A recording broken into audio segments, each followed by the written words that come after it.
Because when we first met, I found you to be so calm and such a like beautiful, positive and calm energy. And I think this is something that I needed in my life. And this is what we talk about now more and more with like owners is there's a chronic issue that I do not, blame them for. It's a very hard challenge, but it's like the single most important thing is if you're not floating, you have to float. You have to be in your practice because there's the positive, which you just spoke on. It's like you give off calm. There's an aura about you that just it's attractive. It even can help like regulate and calm others down just by your presence. And there's the negative side of that too, where it's like if that's what you're selling, that's what you're meant to embody, but you're not. It's the opposite. It's repelling, right? And it makes it very hard to be running a business like a float center.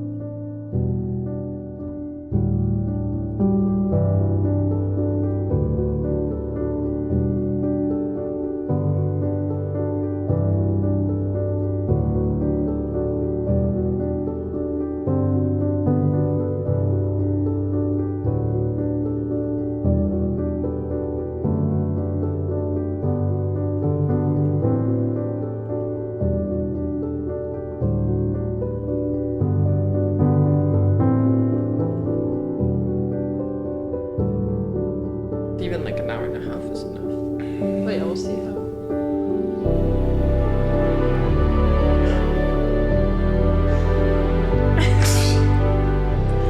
Okay. You ready?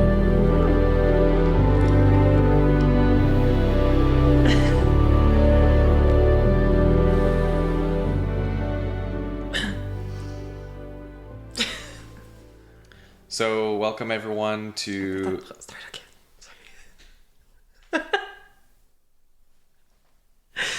Okay. Welcome everyone to the second episode of the Float Practice podcast. I am joined today by Emmanuelle, who, if you don't already know, is my partner, my fiancée, has recently joined the business to be working with me. And so, today we're going to be talking about our journey with floating, how my float practice was kind of a core memory, core bookmark milestone within how and when we met. And sort of the whole history of what has led to this moment for our journey, our work, and her blossoming float practice as well. Yes. Is it my turn? Yes. All right. Well, hi guys. This is my first podcast ever, so I'm excited. My name is Emmanuelle. It's a French name. As you can guess, French is my first language, so a little disclaimer. Sometimes when I get a little nervous or a little shy, I can struggle with my English, so... The rest of the podcast will be in French. Yes, bonjour. Bear with me. But yeah, I'm happy to be here. This is really exciting. We've been wanting to do this for a while, and I think it's the perfect time to do this podcast with everything going on in our life and exciting things that are coming up, and we'll talk about that. I definitely want us to explore a bit how he introduced me to floating, how I found it, how it has been transformative in so many ways. And how much I love floating. Well, we can start there. So essentially, this was something I'd forgot about until a couple months ago, maybe. We first met I think it was my 14th or 15th float of the first time that I did 30 days of floating straight. So, if you're listening, if you run a float center, if you've been following for some time, you might have heard me leaning into this more and more. I've been really trying to guide more people to do this, and that originally came from Glenn Perry. I'm just kind of echoing his advice. So at the float conference a few years ago, he was giving a talk and really recommending that people, if they have not before, they have to float for 30 days straight. And at the time I had done, I think, a few different bouts of 14, 15 days, which also was just really rocked my world, my understanding of what floating can be. That's, I think, what we're trying to speak on much more. We're trying to go deeper with this. We're, have so much to say to, I think, open up that conversation more and more. And, so taking that advice, trying to kind of take the baton a little from Glenn, and, as I said, echo and speak on that more. And so I, wanted to lead first by example, do my own 30 days, and was able to make that happen with my home float center, Spa Ovarium in Montreal. I'm very grateful for all the floats that they've hosted for me.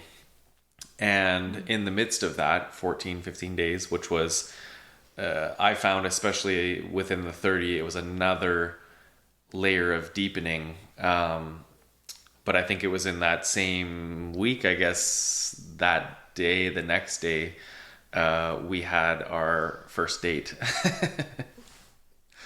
What do you have to say? It was great. I loved it.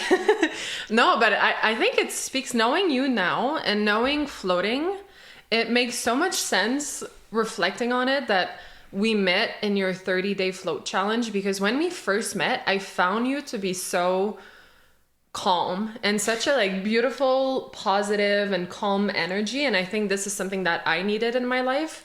And the first time that we met, I was like, oh my God, he seems so shy, so calm. I was like, what's going on? And no, it was a great date. And we went to the museum and we were walking around, and we were talking about what we do in life and everything. And you started talking about floating, and I had never heard of it before. And then I was kind of, how on the first date, you're nervous and you're listening, but you're also you want to make sure you're making a good impression. So you're half listening. At least I was. I was fully listening. I know. And yeah, he pulled up his phone and he showed me what floating is. And at first I couldn't understand what you were doing. I thought you were selling baths or float tanks.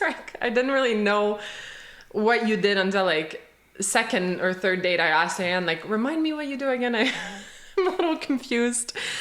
So yeah, no, it was a great first date for sure. And it makes sense, like I said, that you were in your float practice very deep in your 30-day float challenge, because just the aura that you had, the energy was I think it really attracted you. Yeah, attracted me to you. Yeah. Definitely, for so many reasons. But well, and this is what we talk about now more and more with owners, is there's a chronic issue that I do not blame them for. It's a very hard challenge, but it's the single most important thing is, if you're not floating, you have to float. You have to be in your practice, because there's the positive, which you just spoke on. It's you give off calm, there's an aura about you that just it's attractive. It even can help regulate and calm others down just by your presence. And there's the negative side of that too, where it's if that's what you're selling, that's what you're meant to embody, but you're not. It's the opposite. It's repelling, right? And it makes it very hard to be running a business like a float center.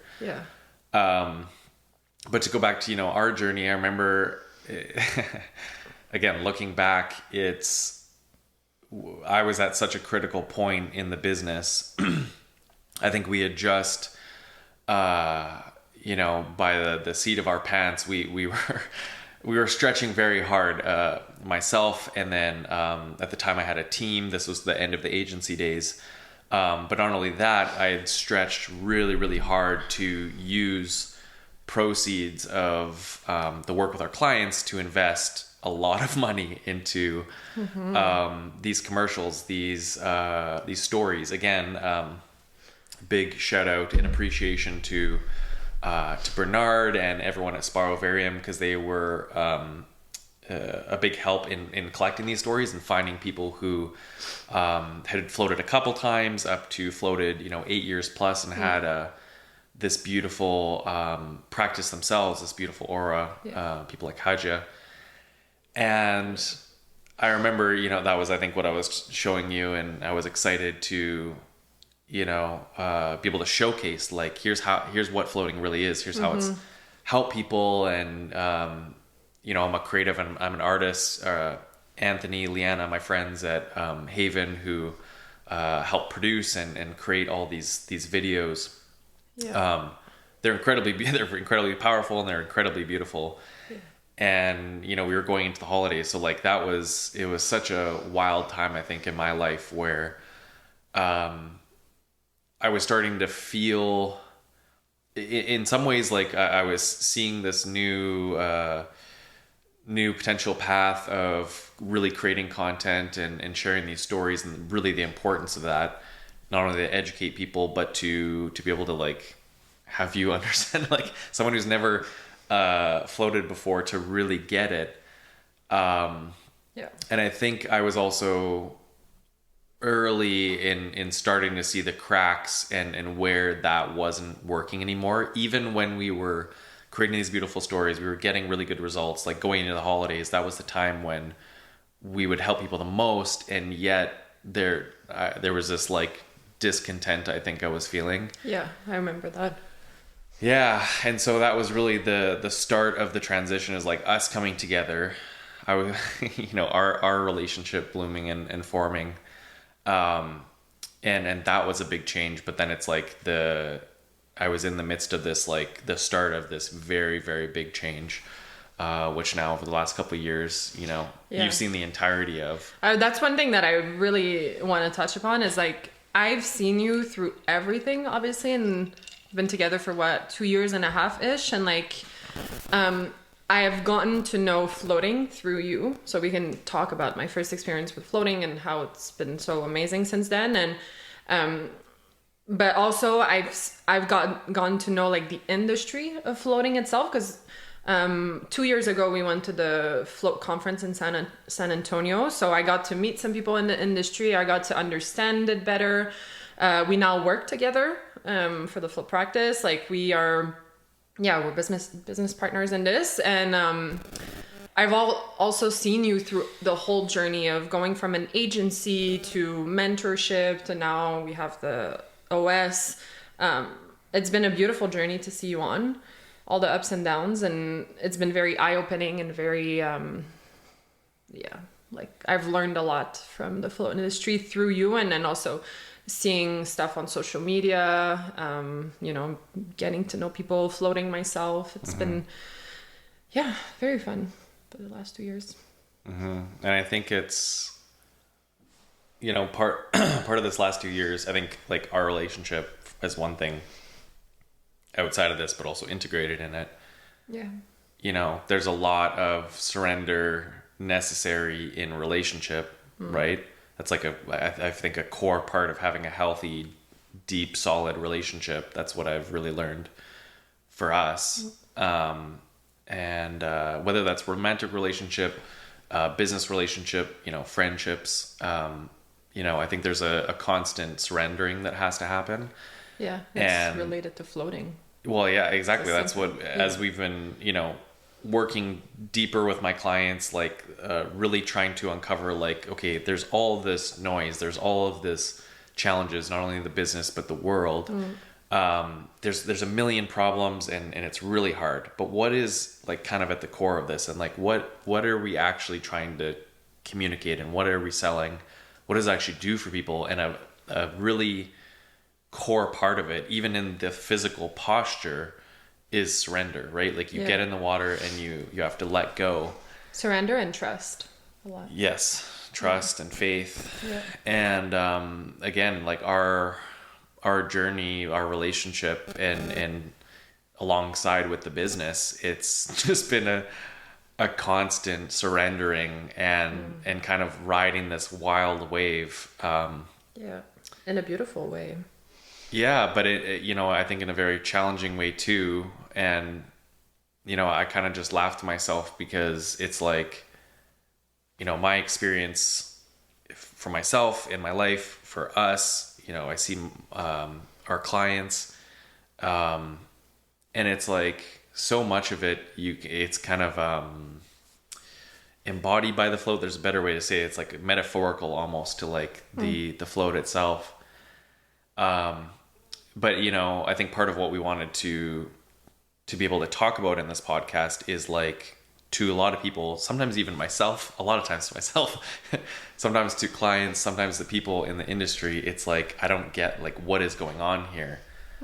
And I think the point is to be able to be in a posture where like, obviously there's strategy. We talk a lot, about the business. We talk a lot about strategy and making sure that this feels right. It's a line that it makes sense. There's solid foundations to it, and at the same time, it's a posture of trust. It's a posture of completely letting go. Exactly, literally, and not knowing and being comfortable with that. Right. Accepting that we can't control everything, and that's one thing with like floating is like you'll go in the tank and the tank will take care of you, and you can let go, you can trust that you'll be okay, and you can just completely surrender. And I think with everything in life, as much as we can strategize and as much as we can try to fix everything ourselves and control everything, we don't have control over every single thing. And like you were saying, like just completely letting go. It's a daily practice. And I think it's so, what's the word? Like identical to a float practice.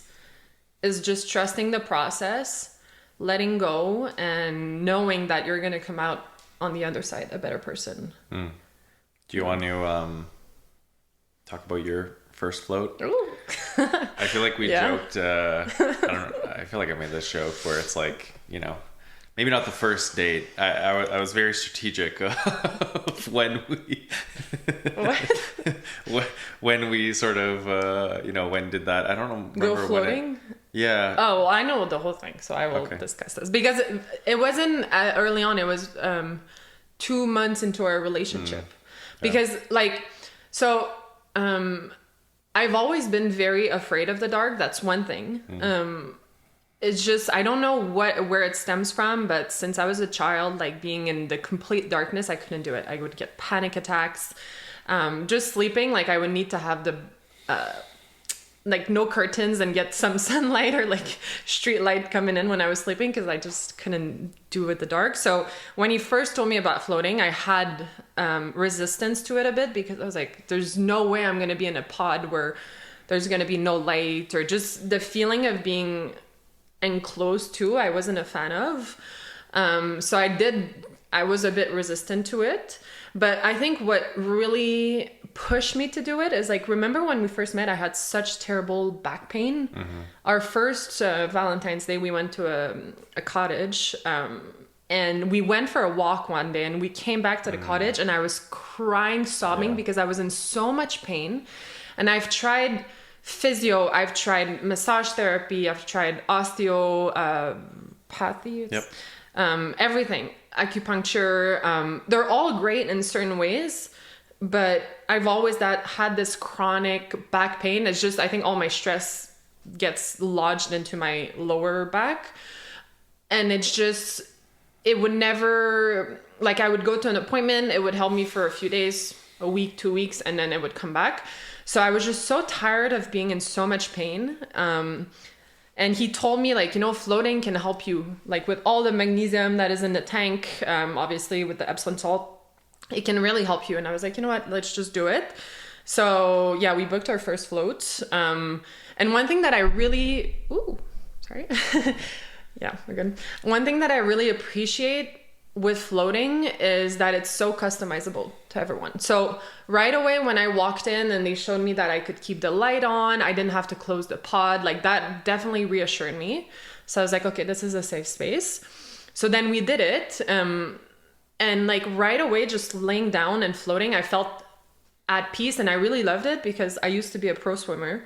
I've always loved swimming. I've always loved being in water and pools and lakes, anything. And I remember like when I was younger, I would go to the pool and I would literally just float in the pool as much as I could, like just floating or just going deep into water and just feeling peace, you know, no noise around. It was always like very comforting to me. So yeah, like first float, one thing that I remember is like I got out of it with a headache. I had a bit of a headache and I was like... Maybe dehydrated? Yeah, dehydrated. And also like maybe, I think I felt so comfortable. I was starting to let go. But you know, when you're in the process of like letting go of certain things, your body is like... There's like a threshold that like, if you don't pass the threshold, you're going to be uncomfortable. And then you need that little extra and it's going to release completely. And maybe if I had like an extra 30 minutes, I would have gone out of it better. Sometimes there's also like a detoxing period effect. Like I've had that many times. I don't think I've had it for a while, but early on in my floats, and again, like this is where I think my practice, my understanding is deepened, where it's like though that was probably one of your most powerful, like the floats that are the most challenging, that you can't settle into, that sometimes you come out of it and you're like, oh my God, I feel like crap. And then like I've had floats where I come out of the float, I'm more tired because I didn't feel truly how tired I was. And then I come home, have a nap for 3 hours, and then I'm amazing. Yeah. And so sometimes there's this... So many different experiences. Well, it can kind of show, like we become numb almost sometimes to how tired we are, how in pain we are. And so it can kind of reveal that to you, but then you're able to actually process it, right? Yeah, but it's also like that, like we live in a very chaotic world. Obviously, there's so much noise all the time. And we'll talk about this in a bit.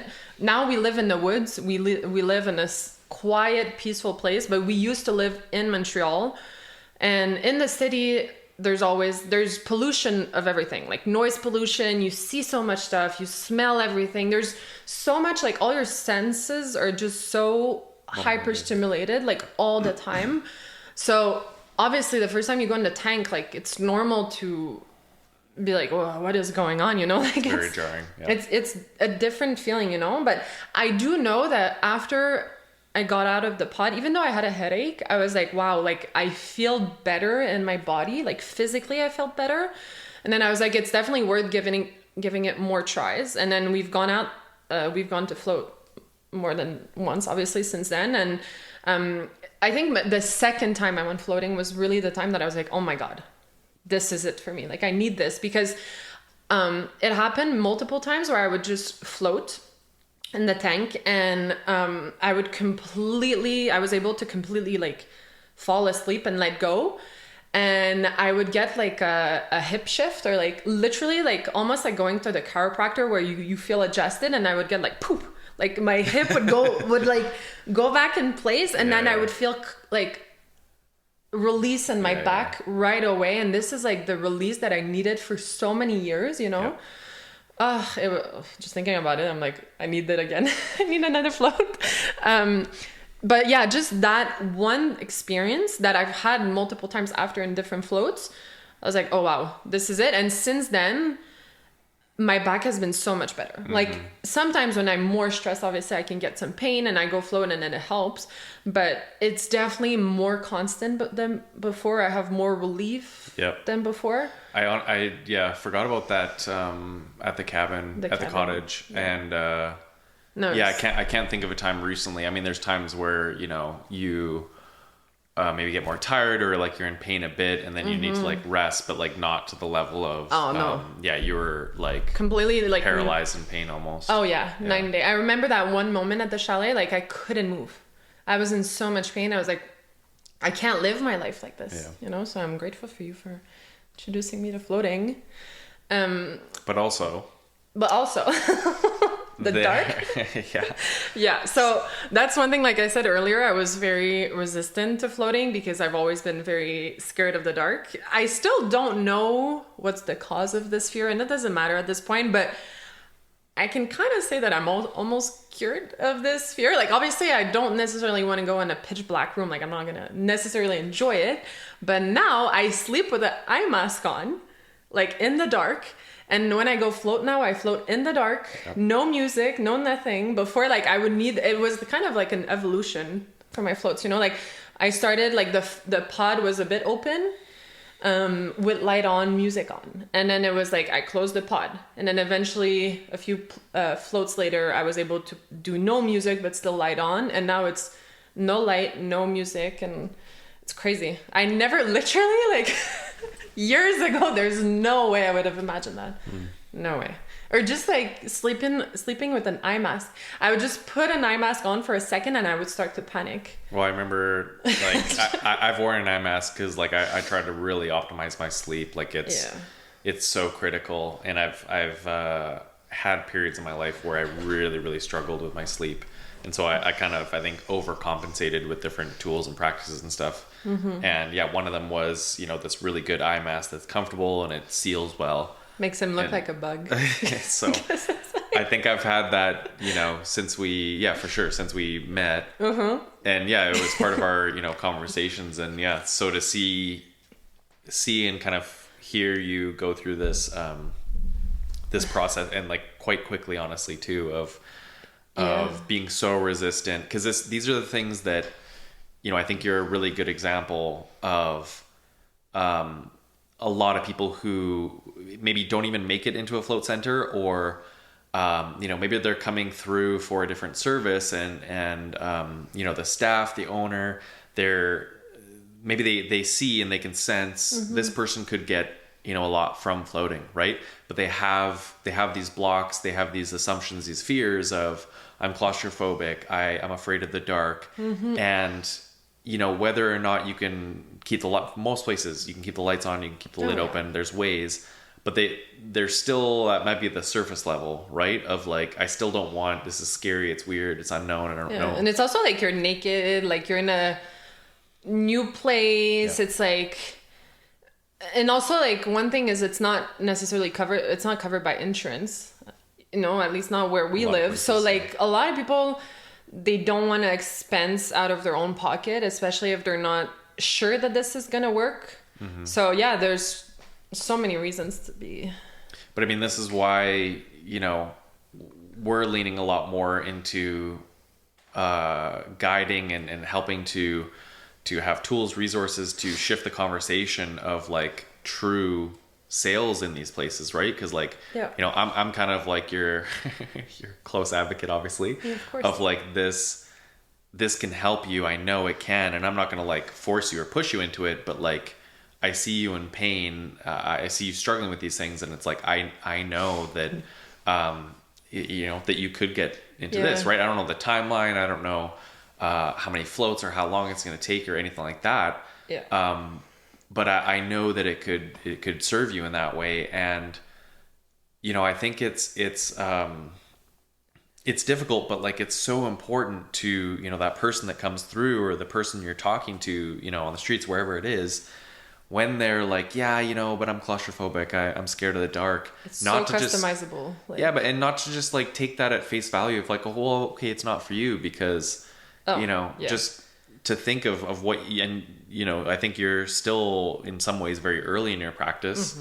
This is where we might as well, you know, share the news now. Like, as you mentioned, we moved out to the woods, and we've still been, you know, going floating, but it's I've shared some posts and stories on this. It's there have been times 2-hour commute there, 2-hour float, 2-hour commute straight back, and that's not sustainable. No, it's definitely hard. but then... Yeah, so like we are about to get a home float tank for the first time. Thankfully, we're very, very excited for that. Oh, and so I mean, we're gonna like, document it. You're gonna be doing your first 30 days. I'm gonna be doing another one. We'll do it together. And I'm excited. Yeah, I'm excited to see so many reasons. Yeah. What you. I mean, we're at a very busy. There's a lot of change happening in many good ways. Yeah. But it's one of those times where like I felt for probably this whole year, I would think, like the need to go deeper in my practice, but just being physically challenged in terms of like distance and all these things, and like needing to be here, not being able to be in Montreal to do that. Yeah. So, and I think, for yourself, joining the business, you're leaving a full-time job, like that's a big transition. It's I think you've been doing amazing considering all the circumstances, but like that's where if you pair up, this is back to my first 30 days, like I was in the thick of it at the most important time of the business, right before the holidays. So yeah, I'm really excited to see, especially us doing it together too, like yeah, definitely. But like before we get there, I just want to loop back to what you were saying earlier, that like anyone can have resistance to going floating for the first time. And the fact that it's, like I said, customizable, and also people can take their time to go in. And like I think it's also, how with like anything in life, when you know that there's a solution and someone else tells you the solution and you're like, oh, I don't want to hear it. Like you're not ready to hear it. Like it's important to keep... What do you mean by that? That there's a solution, but... Like, for example, someone that says like, oh, I'm always anxious. And you're like, I literally have on a silver platter, I'm giving you something that will help you deal with your anxiety. And they're just not ready to hear it. So they're going to be resistant. And they're like, oh no, not for me, not for me, not for me.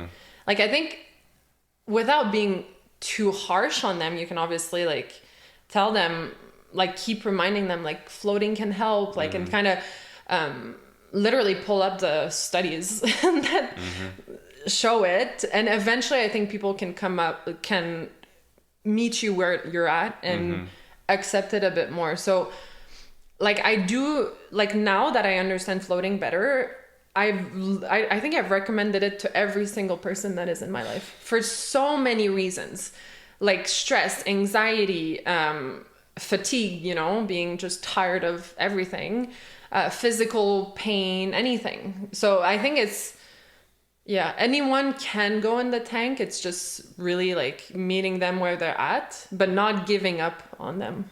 Not giving up on, like they say, oh no, it's not for me, and then just being like, okay, no problem, bye. Yeah, and it's of course a fine line that's you're always deciphering, but I think it's quite clear for a lot of places, a lot of owners, a lot of float centers.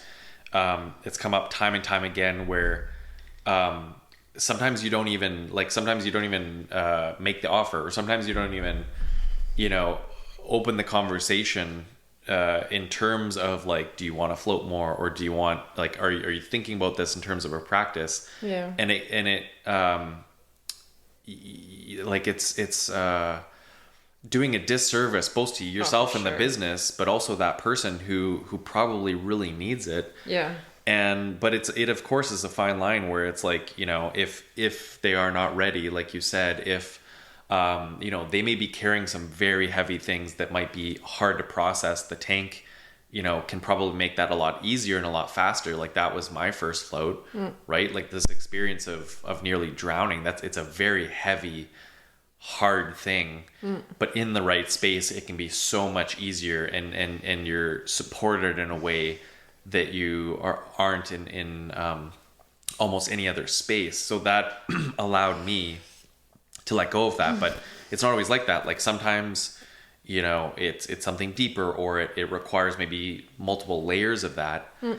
And but I think it's that I've seen this pattern where you just pull back, or you don't make that one more step forward to be like, no, I think, you really do need this. Or, I'm trying to think of an example. So yeah, but it just wasn't for me. Someone comes in for their first float. I'm not sure, but it wasn't for me. Like, it's the difference of why, like asking exactly. why. Like, well, why do you say that? Yeah, I want to make sure that you're understanding, or that I can support you and make sure that you have like the full experience. Like, do you mind explaining to me a little bit more? And then, if they brush it off one more time, like maybe just one more question, and then if they're really resistant and you notice, then you can back off, right? Yeah. It's like they're not ready, they're not willing to share, but we I think so often keep ourselves from just that one extra one or two, that sometimes in many cases someone can open up and be like, maybe it's their neck and they need the neck pillow, right? Something so simple.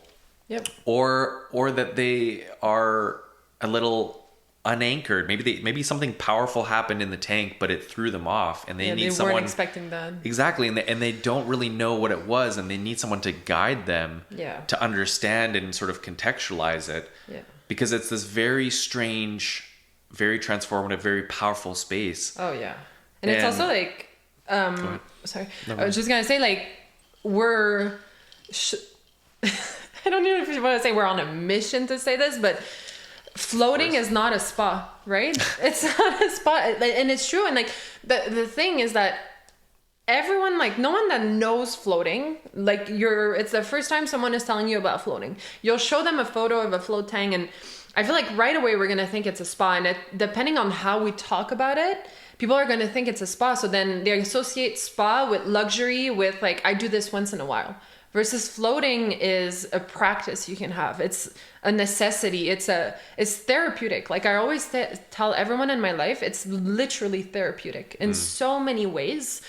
So I think going strong on that message that floating is not a spa can help remove the assumptions that someone might have. Because yeah, like, we live in a world where like people don't necessarily want to invest in themselves, in their health. Yeah, don't want to invest in themselves. Don't have them, like, realistically don't have the money. Yeah. Or, aren't willing to spend the money. Aren't willing to, kind of stop other decisions of where they're investing their money and move it over. Yeah. There's all these reasons, and thinking they're not worthy to. But this is like a kind of complex, multi-layered thing where, the way that we, I think, combat that, those assumptions, that mentality of like, oh, I don't have time, I don't have money. Those are the two big challenges, right? Those are the two big blocks. Yeah. And we see it and we hear it from even float center owners. That's where it's most chronic and most damaging. That's the mentality that, I need to just self-care. I need to take time for myself. I need to rest and relax. And like, you can say those things, and there is truth of that in terms of just like your basic health and everything, but sometimes it's in the surface. Yeah, and also sometimes it's like this subconscious way that we're thinking about it, where we're boxing it in, as you're saying, as a luxury, right? The reason I don't have time to go float is because I have all these millions of things to do at my float center, in my business.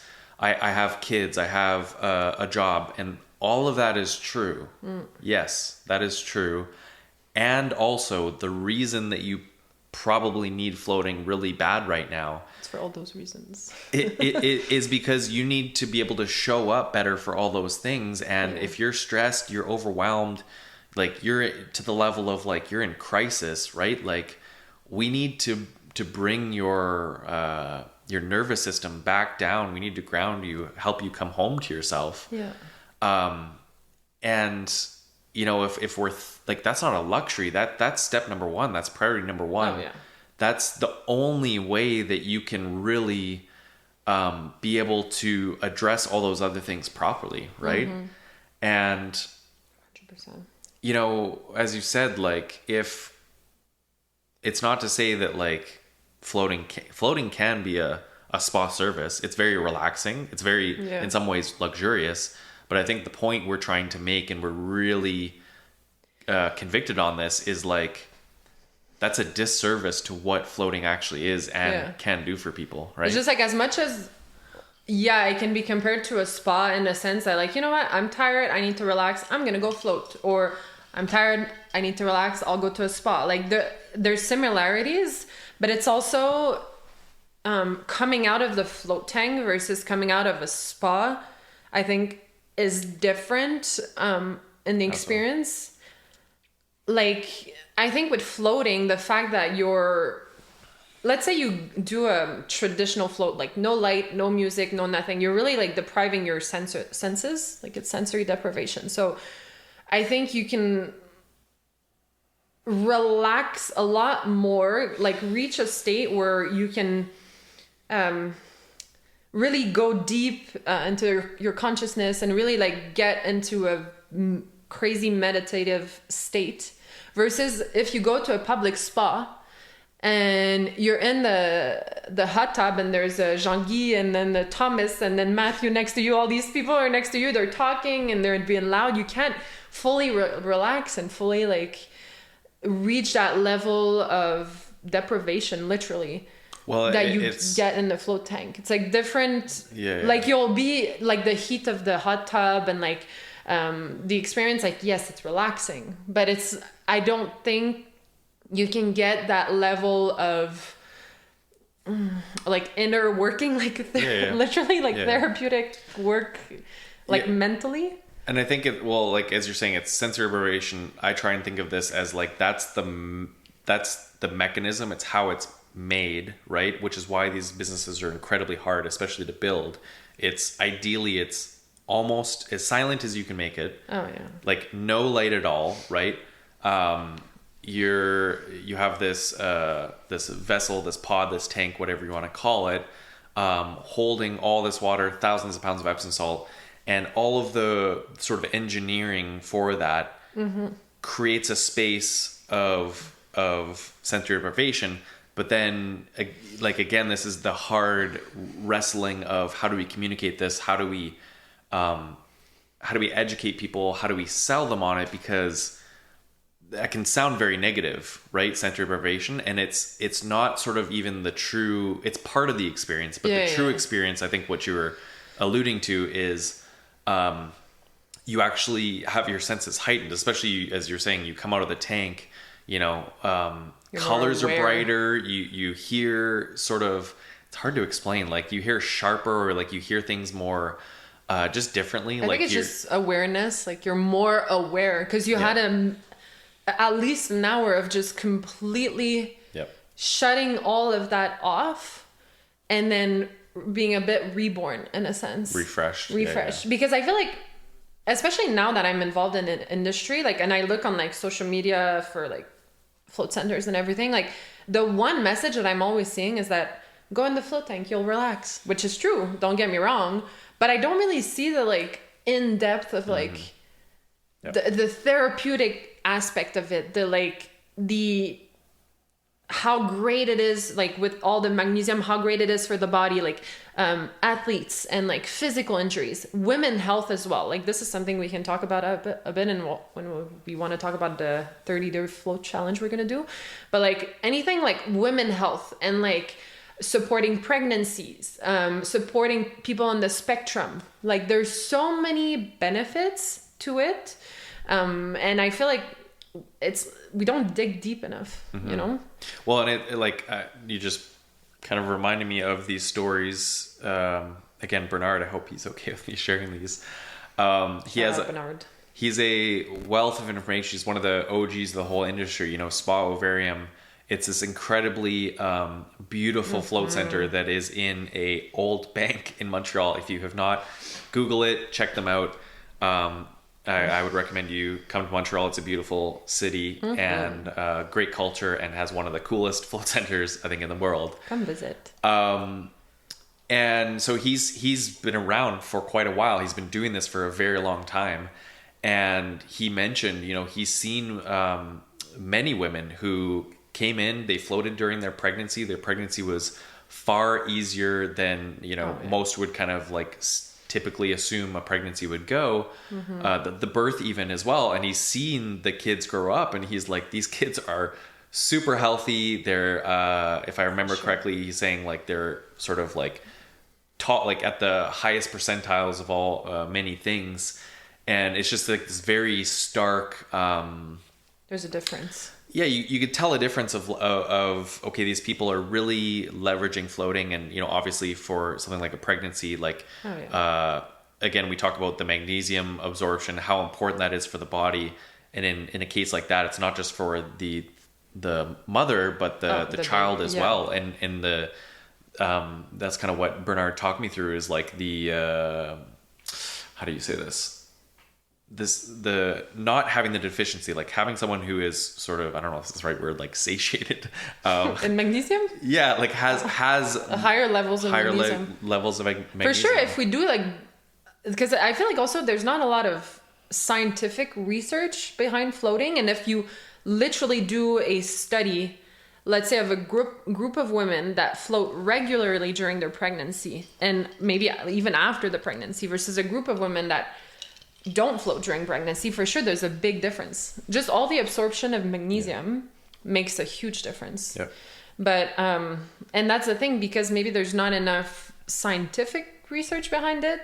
I mean, there's like there's a good amount, and this thing is like, it's like the more that comes out, like a lot of what I've seen has been very strong. There was I think it was a few years ago now, maybe around the time when we met, if I'm remembering correctly, the study around anxiety, and it was like people with mild and even very severe anxiety, reducing their anxiety for up to 48 hours. And the reason it was up to 48 hours, that was when we stopped measuring. So it could have been longer, right? And like, I've dealt with anxiety, especially when I was younger, like quite severe. I think that was part of what, drew me to the tank and what I got out of it early on. And for sure, I mean, like, I wouldn't say that I don't deal with it at all. I think I deal with it in different ways now. Not anywhere near the severity of what I did before. But it's like, again, if you deal with that at all and you floated somewhat consistently, like, I talk a lot about the sort of the baseline. It's like, okay, my baseline anxiety was here when I was young. I was working for myself for the first time, trying to figure out, how do I run a business? How do I, pay rent in Vancouver? I was living at the time. And, I start floating regularly, and it's just, this would continue to drop and drop and drop, and then stabilize way lower. Oh yeah, 100%. And to your point of, having people share these stories, float center owners, it's really our job of the leaders of this industry to help educate, to help showcase and spotlight these stories of what's actually happening, right? Like your story, again, to be almost paralyzed in pain of your back pain, and then be able to be in a space where it's not like we're less active or anything. If anything, I think we're more active, right? Yeah, than it's we were different, at that time. It's different activities than when we used to live in Montreal, right? Like, I had access to a spin studio. Like, it's different activities, but it's definitely day and night. Like, it was horrible, like the pains I would get, So no, it's definitely, I think that's the thing with the float industry. I think it's booming, right? It's a young industry in a sense. It's a smaller industry. I think there's so much potential to grow it into this beautiful thing, because it deserves it, like floating itself, it's a great tool to use. And it's just probably not known enough. So that's why, like, not a lot of people go floating, or not everyone is willing to try it, because like they don't know a lot of people that have done it. So there's probably like a lack of trust, because it's like, oh, well, who's done this? Like, I don't know. Can I really trust this? Yeah. I mean, we've, working over the last couple of years, much deeper in these businesses directly with owners of a float center. It just became crystal clear. It's like the number one issue is education. Like to bring people in for the first time, it's just education. And as you said, probably one of the most important pieces of that is trust. And so, you know, a lot of that we've seen, we're kind of working on this more to try to get this message out, is like people need to see the tanks. They need to see your space. Yep. They need to see you. They need to hear your story. Yeah. Like seeing, if right now, I had never floated before. You were telling me about floating, and the first thing I saw was AI images of cartoon images of a character in a float tank.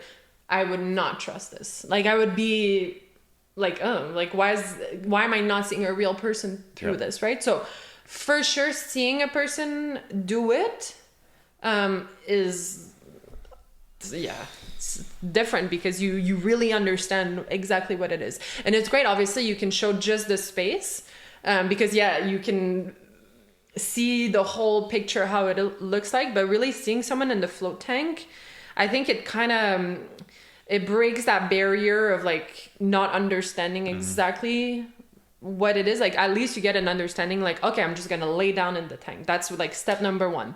And then you can explain more and more and more of the depth. And also depending on the person, like if we ask them questions like, what draws you to floating? Like, tell me a little bit about your story. And if it's right away a veteran who, like, you know, tells you about having maybe PTSD and stuff like that, like we have the research, we know that floating can help with that, and we know the reasons why. If it's like an athlete or someone having physical pain, then you can explain floating that will fit their need. So I think it's a matter of really having a conversation and understanding what the person needs, and be able to match their expectations according to them, like their story. Like, anyways, if that makes sense. It does, and I mean, I see this over, like I talk with a lot of owners. I see this over and over and over again. It's like, as soon as I get on a call with them, I'm like, this is a very weird business. It's very niche. Most people are not thinking, I'm going to go start a float center, right? Or add float tanks to my wellness center, expand. And they're very, again, the engineering alone to craft the space and make sure it's done well, which most people, you know, are able to do quite well. It's very hard. It's very expensive. Can be slow for a variety of reasons. So like, why are you doing this? And then immediately, just like an overflow. I remember, somewhat recent client, it's almost like it was like a geyser that just like, as soon as it was opened, it was just like another story, another, like a veteran, and this other woman who had this incredible transformation. And I almost had to like, okay, we got to talk about more stuff. Like, let's that's more than enough for now. But the tragedy, and you know, I don't put any blame or anything on them. This is a hard thing to manage, because, you know, part of the education problem, part of the habit building, which is to support them and get them to come back. Because these spaces are so transformational, I think in large part because it can be very vulnerable. It can be very personal. It can uncover things that are hard to see, hard to deal with. But again, this space itself is so supportive.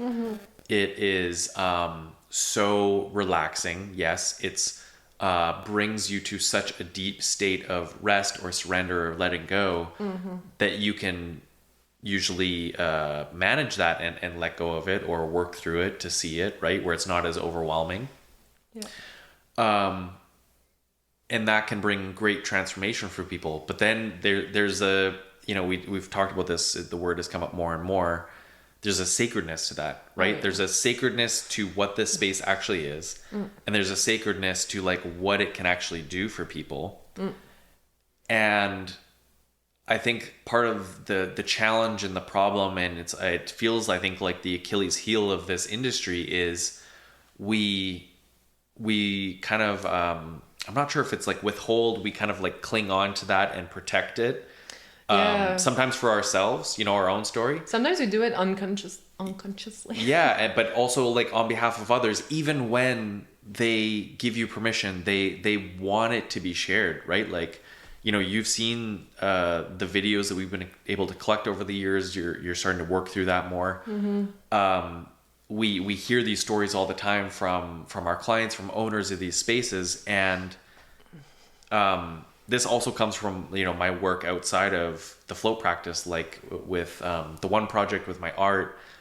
People get value, they get a sense of belonging, they feel empowered by having their story shared, right? Like this is just, it's I mean, we're a storytelling species, like it's a huge part of how we communicate. And feeling like you belong with someone that has the same story. But like, it's I'm not the only one. It's not even really like the not feeling alone, feeling connected. It's also like, you, for example, you had chronic back pain, right? If you sharing your story, you can help someone else who's maybe right now like listening to this and like they're laying on the couch almost paralyzed, crying in so much pain, and it's like, if you can get yourself into the tank, if you can, you know, spend the time, so worth trying. Yeah, and like you have nothing to lose. And worst comes to worst, you go in it and you literally don't like it the first time, and you step out of the tank, take a deep breath, you know, drink some water, try to like just take a moment for yourself and try again, and just go at your own pace. And the fact that, like you said, the float tank is such a supportive environment, because you can be alone and not get judged by others and not pressured by others to do whatever. That might be also one of the reasons why some people don't want to do it, is because they're so scared of being alone, you know. And we live in a world where we can often be so afraid to deal with stuff, and like we have that also the idea that like, oh, I can't float because like I have so much on my mind. I have ADHD, or I'm always thinking, and I can't, like, I don't want to, or like I can't shut off my brain. Shut off my brain, or let the hamster stop. Which, by the way, I don't know why this just came to my mind now versus any other time that I've heard that. Well, if you shut off your brain, you're dead. No, so, exactly. And like that's the thing. And that's like, not the goal. No, exactly. Like you don't need to go in a floating thinking that you're literally not gonna think. That's not the point. Literally the point is just to be able to relax and let go as much as you can. And even if your brain thinks, like sometimes I use the float tank to literally help me process ideas and things that I want to do. So there's moments where I'm always thinking, and I come out of it with more clarity. Sometimes I literally fall asleep, and I'm like literally I come out of it, I slept better than a night's sleep, you know? And I think a lot of people will have the idea that they can't do it because they can't stop thinking, but you can still do it and think. And the more you do it, the more you'll see that you're able to actually just let go. And it's the same thing with meditating. That's the wrestle where you can kind of wind yourself into this, you know, kind of goofy, unnecessary, and I'm speaking from experience. I'm, you know, not above this in any way. I still get trapped in it, but it's like it's like this unnecessary, goofy, twisting trap with yourself of, you know, thinking that it's like wrong or bad that you're having thoughts, or that your mind is racing or whatever, and that just spirals you even more. And it's just the letting go is to just accept that, like, okay, my mind is racing, and like that's fine, and to be gentle with ourselves. And as soon as you do, it's like this funny magic trick's not the right word, but it's just funny, like how it can feel so almost like impossible, of like, I need to shut off my mind, and it's always racing and all this stuff. and it's the fight or the thought, the belief that is wrong or bad, or you know, you should be having this calm, empty monk Zen mind or whatever. And as soon as you give that up, then you're there, right? 100%. There's another point, we were talking about the stories. I think it's just really important to go back to that, like, because this is the whole thing. Like, I think for us to really honor floating as the sacred practice that it is, right? Not just a spa day, not just like a thing to relax or every once in a while when you can afford it or when you can make the time. If you actually commit and go into it and see what it can bring you, you know, whatever that means for you or whatever you need, and that's excuse me, kind of the magic of it is that it gives you what you need, not always what you want, but that's the what thing. you Yeah, need. exactly. And we often chase what we want, not what we need. And it's important to understand that sometimes you have to stop with the want, focus on the need.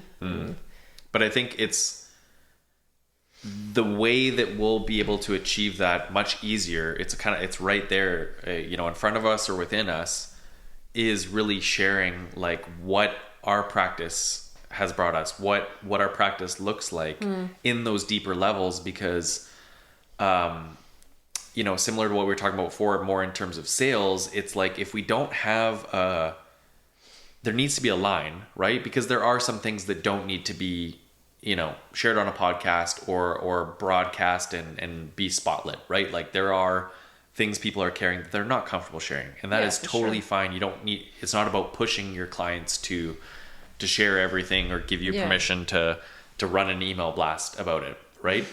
That being said, you know, I think there's either no line or our line is far too low in terms of asking, of providing space for people. And then even, you know, if they're willing to share, just seeing like, would you mind recording a quick video? This is something we've worked over for years, and, you know, not every time, but maybe let's say 30% of people might say yes, right? And the power and the ease of how that can resonate with people, how that can help educate them, how that builds trust, you know, versus, as to your point, trying to sort of just doggy paddle up at the surface of the basics of floating. Like it's relax, restore, recover, all those things. That's where you get burnt out. You tire yourself out just echoing the same thing over and over and feeling like it's not resonating, right? Yeah. Well, maybe while we're on that topic, do you have any, because you've been in the float industry for over 10 years, do you have any recommendations for floats in their own? I mean, it's that's one for sure. Yeah, it's incredibly simple. It's and again, I say this with no judgment. Like I truly understand how hard these businesses are. Yeah. I understand, you know, I have my own story, and there's parts I've shared many times. There's, you know, parts I haven't shared, right? Like there's things that I carry that I've gotten from floating that are, I think, outside of where my line is of what I want to share, right? Yeah. Like some of that is sacred and personal to me that doesn't need to be shared, right?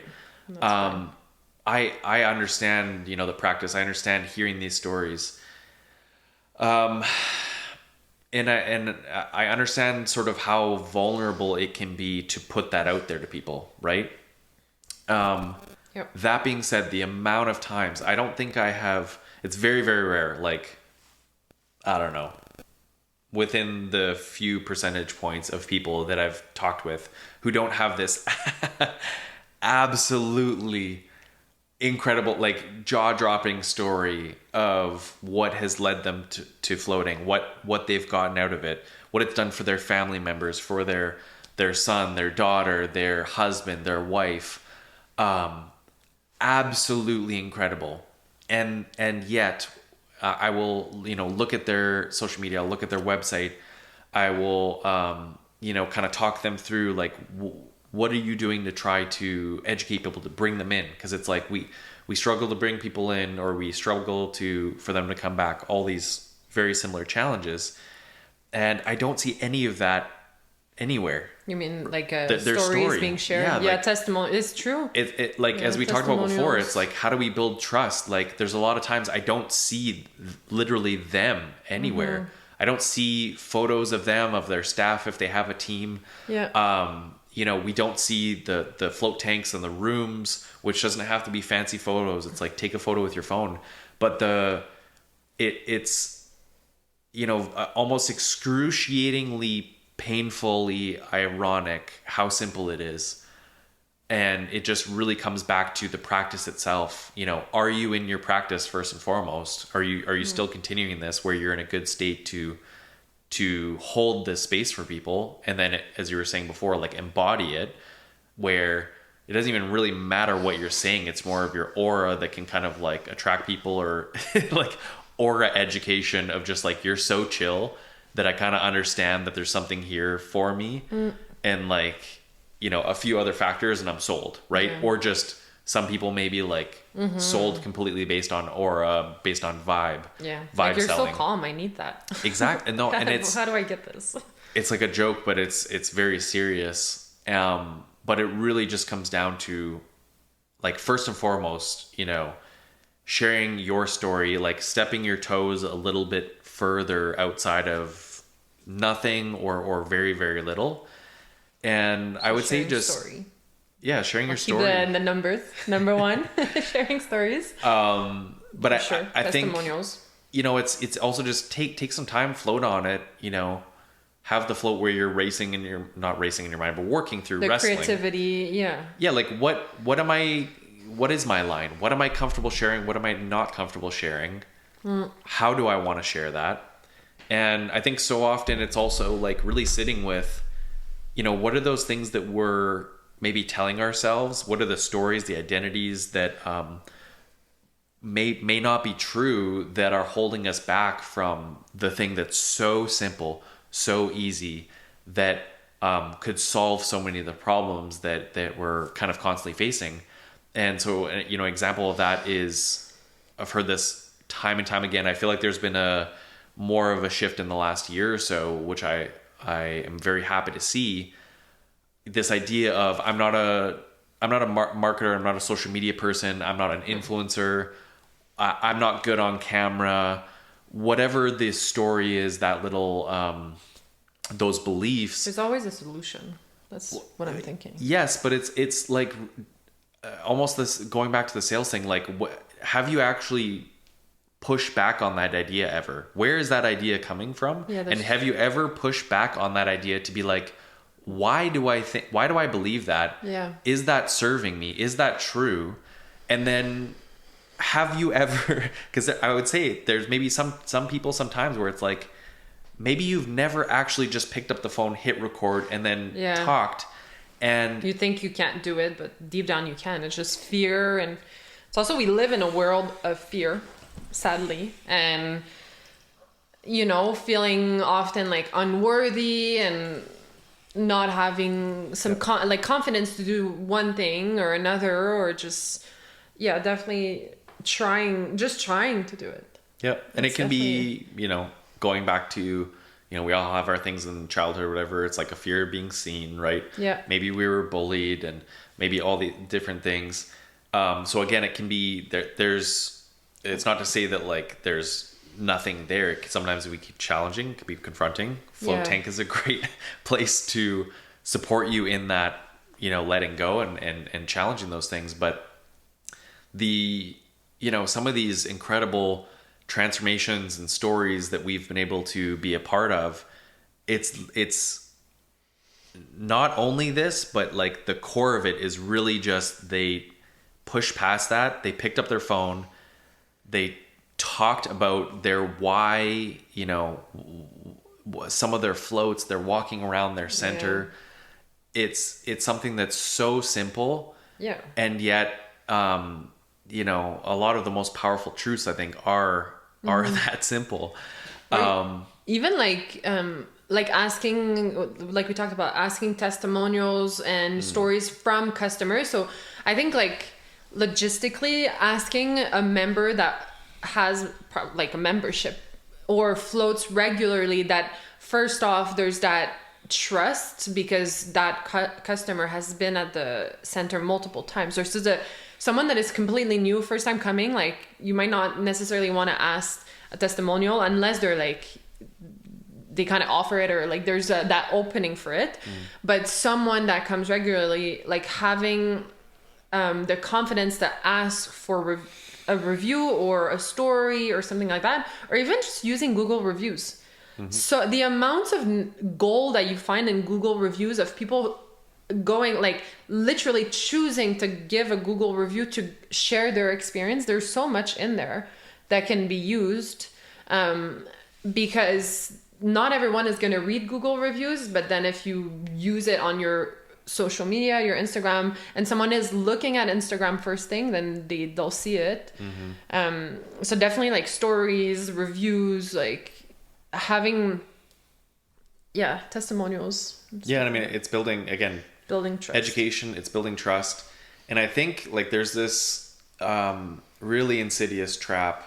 The people, we talked about this on the last podcast, people who are more drawn to float centers, often have carried a lot. They've often, they're kind of, people usually have big hearts, very empathetic, prone to be sort of like givers or people, of service. Yeah. And it's a double-edged sword. It can be a very sharp, fine line of, there's the positive of that, obviously, but there's the sort of detrimental for yourself and for other people of kind of like being someone who's very overgiving or like a big heart, but not having boundaries around that, right? And I think the insidious thing that can happen is this idea of, I think falling back into some of the earlier things before really leaning into and choosing this this calling. Like, so many people, myself included, it's like I could not have scripted how sort of planned it was, moving to Vancouver, and the biggest float center in the world opens, I don't remember, like months or within the first year or whatever, a block away from me, right after I had my first float. It was meant to be. And yeah, it's just like there was these serendipities that it's like, okay, well, I would be really stupid to not be like, it seems like I need to focus on this thing, right? Like, people are coming to me from the work from Float House as they're starting centers, and I've just heard this time and time again. It's like, we found floating, we were in a practice, and it's like the only thing that made sense was to then open a float center or expand my business and add tanks or whatever, right?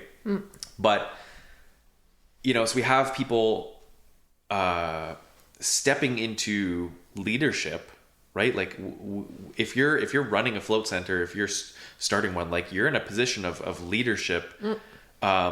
You're in a position of expertise, and yet I find so many people can kind of revert back to this feeling like we're annoying people, we're burdening people, we're you're like overstepping, and it's like, no. You have so much expertise, you have so much gold, and you're really the only person who can guide someone properly through this very strange, unique, and at the same time, like, transformational practice, right? And again, this is why the brand shift for us into the float practice, it was that this way deeper understanding of, again, it's really as simple as, if you're struggling in the business or you're about to open a center, like, you need to be in your practice, because you while you're a leader, you also can't do this alone. And like, the playbook is being built, but like, it's the thing that brought you to this business in the first place, surrendering, letting go, and kind of being led onto this path. If you don't stay connected with that, then it kind of falls all on your shoulders, right? Yeah. But it's also like, one thing that I'm learning from the industry is like, a lot of float center owners are people with big hearts. They found floating and they saw just how powerful it is. It's transformative. And then they've decided to open a float center most of the time. And they have the passion, they have the heart for it. But it's that, like you said, the thinking that you're annoying people, and that you can't, how do you put a price on something that is priceless, And I think one thing is that if you're seeing someone struggle and you're seeing someone that needs floating more than ever, and they really need it, and you let that person walk out without offering to help them, and without offering a membership or just promoting to have a float practice, then that's doing a disservice to the person. It's not helping them. It is literally doing the opposite of what we think is the right thing.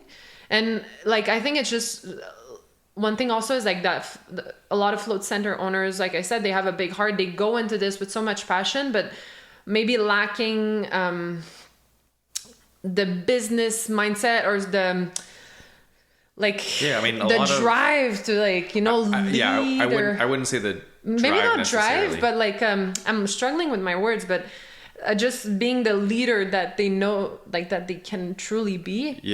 Or just. But I think so. My perspective on this, I agree with you. Yeah. It's. I mean, again, it comes back to it's so easy to fall out of your practice, right? It is very easy to start telling yourself, or to have all these pressures. The world's moving faster. There's AI now. You gotta keep up. You gotta move faster. Your to-do list grows. All these things. A tank breaks down. It's easy to fall into the trap of, I don't have enough time to float. I don't have enough. If you're not like the owner of a float center, I don't have enough money. Maybe, you own a float center. I mean, that goes back to time again. If or maybe it's I need to make money. I can't just block off the schedule and float myself while I'm at the center, because I don't have enough people coming through. I need to make money, right? And we just, again, tell ourselves these things. It's very easy to fall into that. And I think, sorry, I'm losing my track of what you were saying before. I was talking about drive, but it's not the right word. No, and I know. A lot of people who run float centers are first-time business owners. Yes, that's kind of what I meant. Yeah, but and there's these really interesting kind of twists on certain things. I think what you were touching on before is what we've uncovered around sales, and that's, I would say, almost every single float center. I'm struggling to think of an example where it's we've got sales covered, our team is really strong, we're comfortable, selling, because again, it's people with big hearts. We want to make it accessible. We want to not turn anyone away. We don't want to turn this into a slimy sales car business where it's all about the money. The tragedy and the irony is that the decisions that get made off of all those things, which are in some ways good and true, right? It's good to want to make this accessible. It's good to not want to make it all about money, right? But then the decisions that get made off of that, or the things that are, avoided because of it, when we tell ourselves that, is, the things that actually grow the business or bring in the revenue to make it sustainable. And this is where we see float centers, shutting down. Yeah. And the owner is how is this possible? We have people coming through. We see this. Again, I have my story of transformation. I've seen all these people transform. They're getting so much from it. 5-star reviews across the board. Perfect 5-star. How are we closing? This makes no sense. Yeah. And it's because, again, there's a much greater level of education that needs to happen. So, I mean, I haven't really talked about this in a while, but, compared to many other businesses, there's sort of a tax that we're paying right now still, because it's so early. For people who've been around for a while, like myself, it might seem, I think there's some narratives of I don't know if float centers are going to, continue for much longer, or it kind of seems like we're in maybe a valley. Is the industry ever going to recover? I don't believe in that. I think honestly we're potentially going to enter the golden age of where floating can help people the most and really take off more. We just have to, it's a mindset thing. The mindset just needs to shift with anything in life. Yep. And I think what I meant earlier, it's not about not having drive. Is I think, correct me if I'm wrong, but I'm assuming or thinking that a lot of float centers were opened by people that were so passionate about floating, but they never envisioned themselves to be business owners in the first place. Like maybe being young, like they didn't really think they were going to be a business owner. It's just throughout life and finding floating, they ended up being a business owner. And so they didn't think that they would get to that. Versus if you find another industry that is more business driven and finance driven and everything, where people grow up thinking, oh, I'm going to be a business owner and this, and this. And it's very, like, I think it's just the journey is different. Yeah. And like, correct me if I'm wrong, but I don't know if anyone like opens a float center thinking like, oh yeah, this is the where the money is, or like, I don't know if that makes sense. Like versus if you open like another type of business that you know it's a booming business, like immobilier, like houses and stuff. Yeah. Real estate. I don't know. Yeah, I mean, I think there is truth for sure. It's like they're not necessarily coming in to make a ton of money and build a business. I think part of it is like business in general is hard. Yeah. Small business in the last long while, post-COVID has been really rough. So, just business in general is hard. Float centers are like another level for so many reasons of the engineering, the building of the space, the maintaining of the space, the fact that it's still so, I think this, like nascent, it's still so early where like we've been having conversations about this for a while or recently. Manufacturers are, it's not this huge industry where like the manufacturers or suppliers and all these things, are established enough to support at the level of where it is now. I think that's a problem. Again, not to their fault. It's just that's where everything's at in the big picture. But I think, again, to go back to your point around business, it's just they're so hard.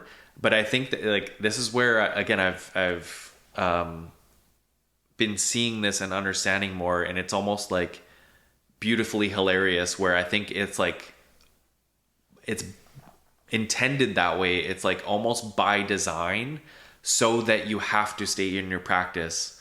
To let go and surrender. You have to. And know that you can't do it all on your own. But it's this trap that we fall into. I've fallen into many, many times. I continue to, and have to remind myself and get back to my practice of like, I don't have all the answers. I don't have the perfect strategic plan, the perfect whatever. It's good for me to have a plan and be strategic and all that. And at the same time, be open to maybe I was wrong, or maybe there's an even better plan. Like us living out here, right? Like I was very resistant to moving out of the city, and then as soon as I let that go, we get the most incredible place that we would not have, imagined. With right? The foxes. And yes, so peaceful. Foxes. We saw a fox on our walk a couple days ago. We'll maybe add a photo here. No, but it's, I see owners burnt out, kind of crushed by the weight of trying to figure it out all on their own, of trying to make it happen all themselves, to have all the answers.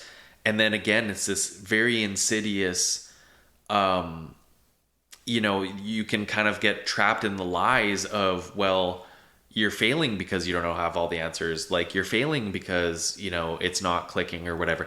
And then you're kind of like, it's hard. It's a very hard place to be in. Right. I can only imagine. Yeah. And I have a lot of empathy for them. And at the same time, it's like you have one of the most powerful tools, one of the best options of how to get yourself out of that as quickly as possible in the tank, right? Even if you just shut your business down for like a week and floated for 7 days straight minimum, right? You would lose the revenue temporarily of, if you have, people coming in at that time, the gain after that. And I've seen examples, maybe not that extreme, but they don't need to, you don't need to close your center to float. I might recommend it in certain situations. Listen, I trust you because you've been doing this for over 12 years. To a certain point, you've helped so many float centers. So I know for sure that a lot. But no, and not, maybe not a week long, but a client, maybe a few clients if I'm, but for sure, there's been a couple times where it's like they're in a really rough spot. They're burnt out, and it's like once you're burnt out, and if you're not full, right? If you're struggling to get people in, where they have like close their hours, block their schedule off for a few days, just go on a vacation, like get some floats in. They come back, and then there's an uptick because you need that shift in your mentality, as you're saying, your energy, your vibe, and that does 80% of the work. But that type of situation, are you talking more about like a solo operator centers? Could be both, but smaller for sure, versus like a ovarium that is a bigger center with multiple a lot of staff and all of that. Like I don't know if the owner needs to shut down the whole. No, but I mean, if it's center. a case of like, strategically you're going down the drain and you feel like the business is about to go under when that's not the reality, I would still recommend maybe not shutting the whole, because like the staff can run in a case like ovarium, or if you're well staffed, you're not involved in the day-to-day as much. It's still a similar thing though, like that has to be addressed first and foremost, before anything else, because you're just not even in a state to work properly, to strategize, to assess where the business is at if you're not in a good state, right? These are the like we've been talking about more and more, the foundations are so critical, and like most float centers have strong physical foundations. The actual center is clean, it's well built, it's obviously things break down every so often, that's a challenge, but like the center itself is amazing. People's reviews speak to that. People put a lot of care. We've learned as an industry a lot more how to build these spaces well.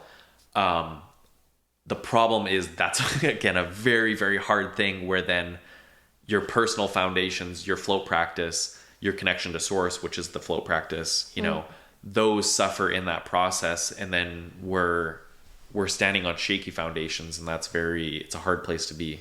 No, it's not recommended. Do you want to loop back to the fact that we're going to get a float tank and we're going to do a 30-day float challenge? I'd like to talk about that. After a bathroom break. Yeah. I thought I was the only one who needed BRB. And we are back. And we're back. Little break. I would like for us to talk about the fact that we're going to get a float tank and we want to do a 30-day float challenge and how we feel about that. And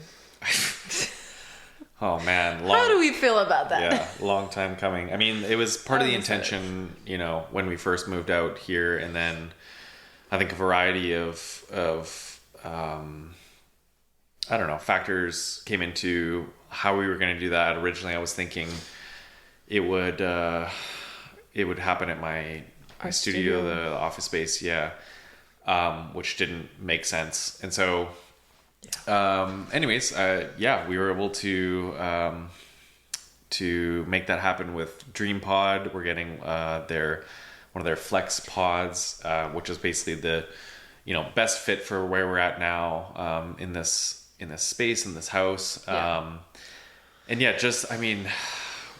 think I've been floating probably every 2, maybe 3 weeks. I've started doing 2-hour floats for the most part. Just for getting more in while not able to do it as frequently, as often. Because for many years when I was living in my other place, it was basically every single week, every weekend. Oh yeah, multiple times a week sometimes. Yeah, depending on kind of what's going on. Yeah. It's also like, luckily, because we don't live in the city now, we're more at peace. Like I feel like we still need floating, don't get me wrong, but I think maybe it feels different. Like, yeah, I mean, we're less, I think, stressed and overwhelmed by the city. I think it's also though that the work has gone like much deeper, like 7 levels deeper, where to be doing the work that we're doing now, to be supporting owners at the level that I am now compared to what I was doing before, because there was some of that support but now it's at a much greater level. It's also supporting them in a world that is that much more chaotic, that much harder to make these businesses like really thrive. That's where I think I've felt it more and more, needing to go deeper and be more consistent in my practice. Yeah, I'm so excited. I'm really excited because, like you said, I've never done a 30-day float challenge. So I'm really excited to do it and just like document the whole thing. And I'm thinking like I'll do a check, obviously every day after a float. Like I'm gonna journal how I feel, but I also want to do a comparison like every week to see the evolution. But it's also not just the 30-day float challenge, but after that challenge, the fact that we'll have a float tank so easy to access, the fact that I'm gonna finally have more of a regular float practice. I'm excited to see the change. Like I've talked about this before, but I strongly believe that floating can help women with like their periods and just regulating the hormones and like the cycle and just helping reducing cramps, because we know it like magnesium truly helps reduce period cramps. So usually it might be TMI, but like I'll drink magnesium tablets. It's not TMI.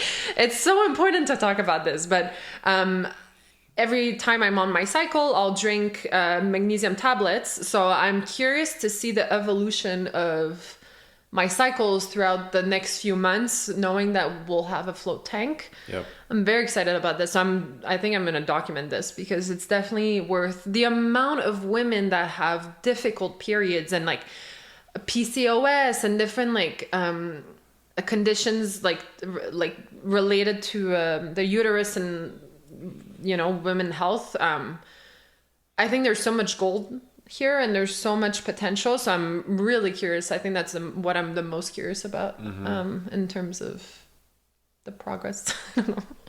Well, I mean, the journey.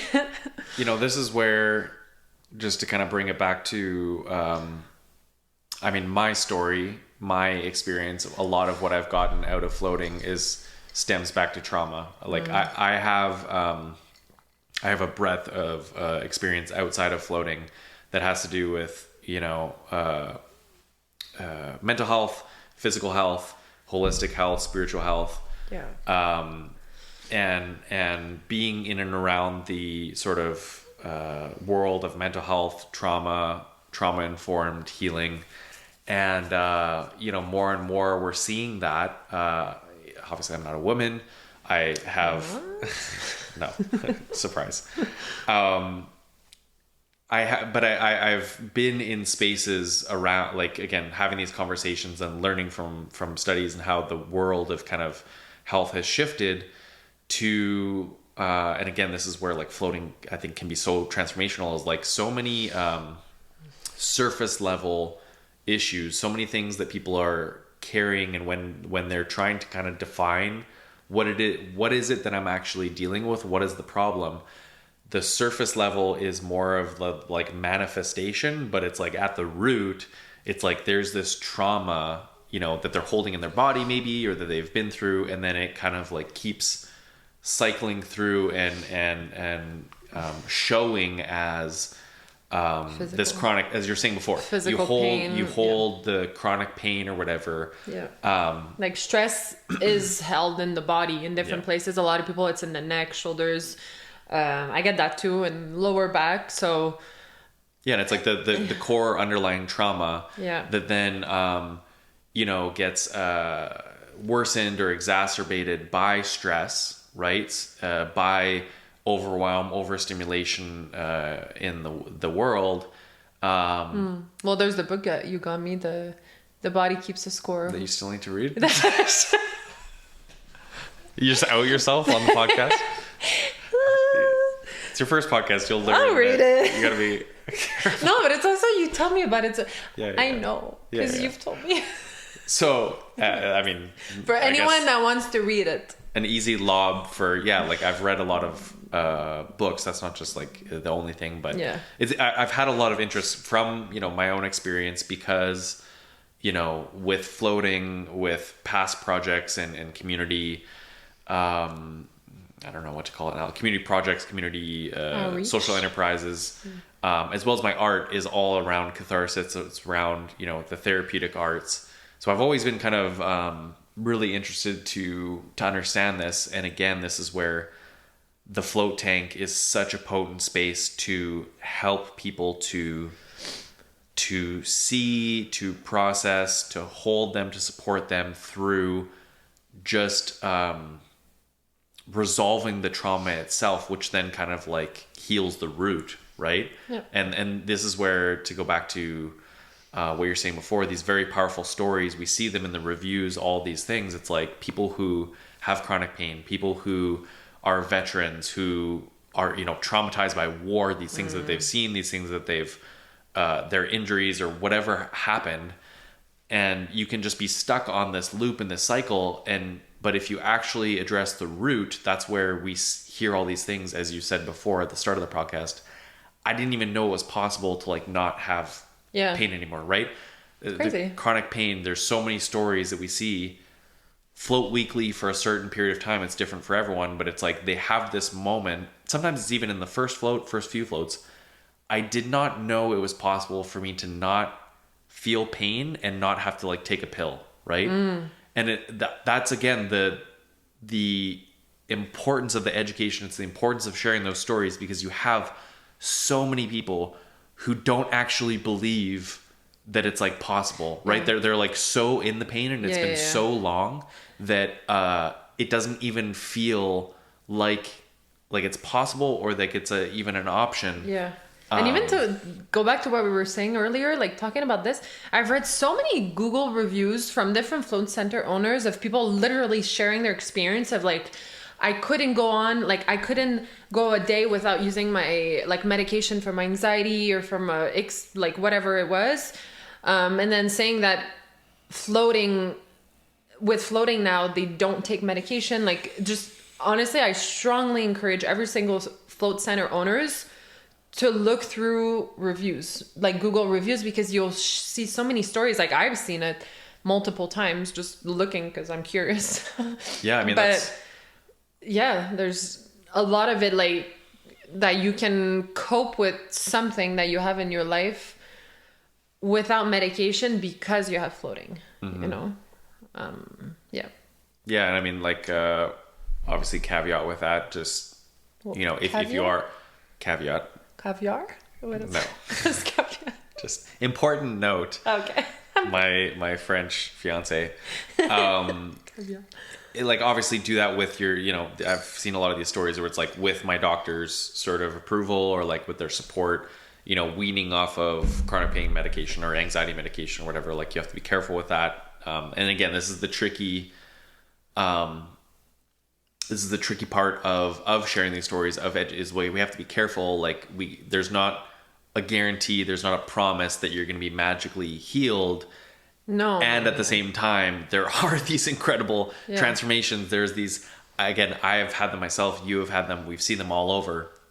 And yet there is not a guarantee or a promise of how or when. No. But even in the studies, we see these incredible reductions in pain, reductions in, you know, I think of, again, the study on anorexia, you know, almost a refreshing, a healing, quote unquote, of like our self-perception, because that's a big part of eating disorders. Right. But it's, even though there's no guarantee, it's definitely worth giving it a try. I think 100%. It's just, we, you know, by laws of advertising and all these things, we have to be careful about how we're selling it, right? Yeah. And how we're communicating it. Yeah. But it's really important that you don't just like, well, I'm not going to talk about it at all, or I'm just like going to keep it very surface level, right? It's just, we have to be mindful of how we're talking about these things. For sure. So that we don't put people in the wrong expectation. But anyways, to go back to our, you know, we're getting a tank, very exciting. We're going to be doing a 30-day challenge together, like each of us floating in the same day. I'm really curious. Yeah, we're not really sure exactly the day we're going to be getting this or being able to get it fully set up, but this is kind of, you know, the marker we'll see how we're like, our vibe. Yeah. So hectic, and then after we'll be like, ooh. Yeah. So Maybe a lot slower.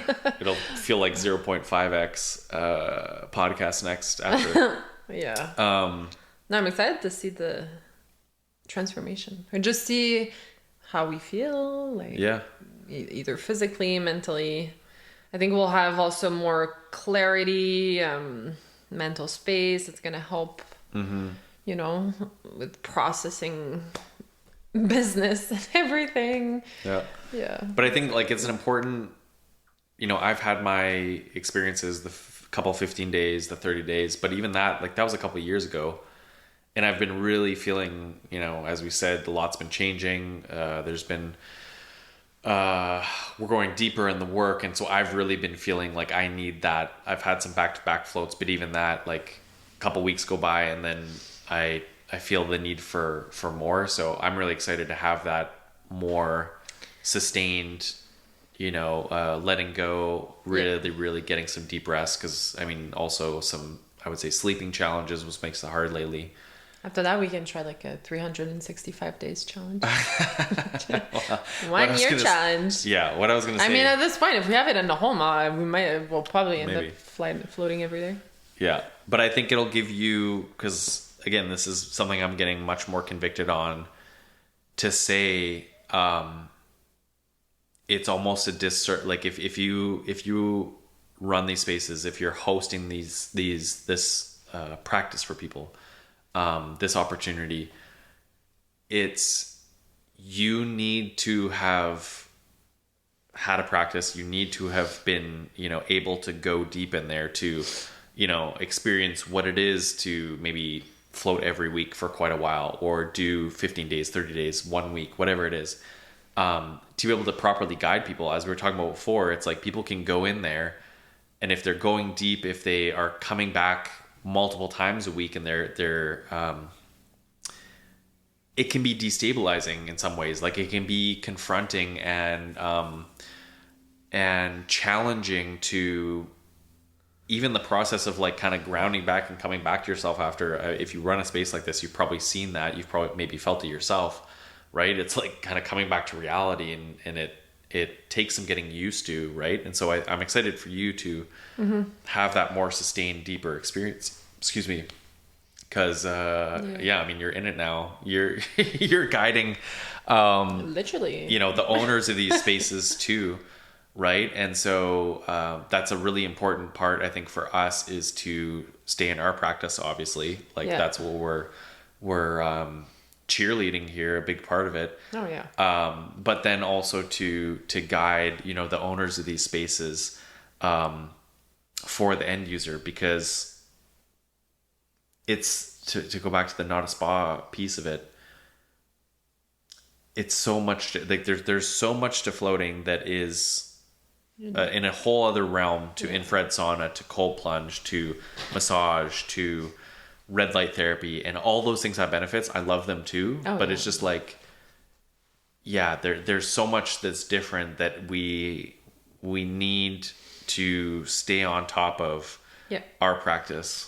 I feel like I'm beating a poor horse that's what? There's some expression in English I don't understand. Beating a dead horse. We've said it time and time again. Beating a dead horse. Yeah. What haven't we talked about yet? That we've talked. It's your first podcast, so I want to make sure. Yeah, I know. No, but we've talked about a lot of stuff. Anyways, we'll probably maybe do more of those episodes. But I mean, we'll say, like, again, thank you to Dreampod for thank you so much. You know, working with us on this. We're excited to get the pod. We will be, you know, documenting more of our process with that. Maybe even some of the setup. You know, we're getting the inflatable tank, which is really cool. Makes it 1,000 times easier to get it into the house, to, you know, if and when we move out of this space, to bring it with us as well.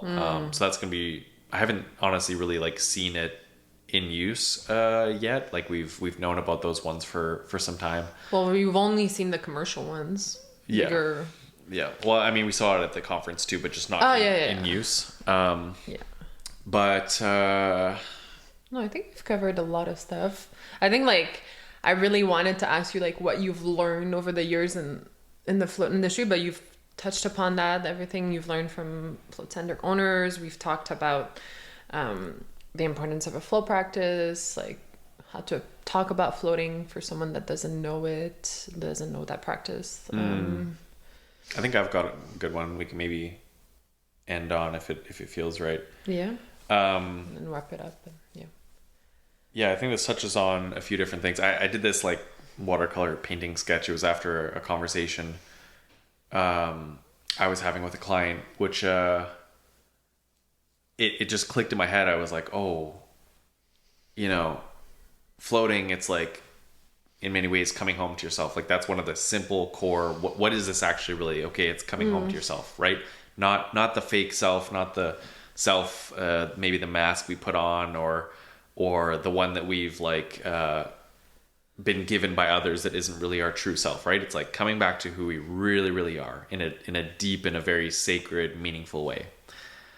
And then, we see these challenges that I've gone through, that the owners of these spaces have gone through.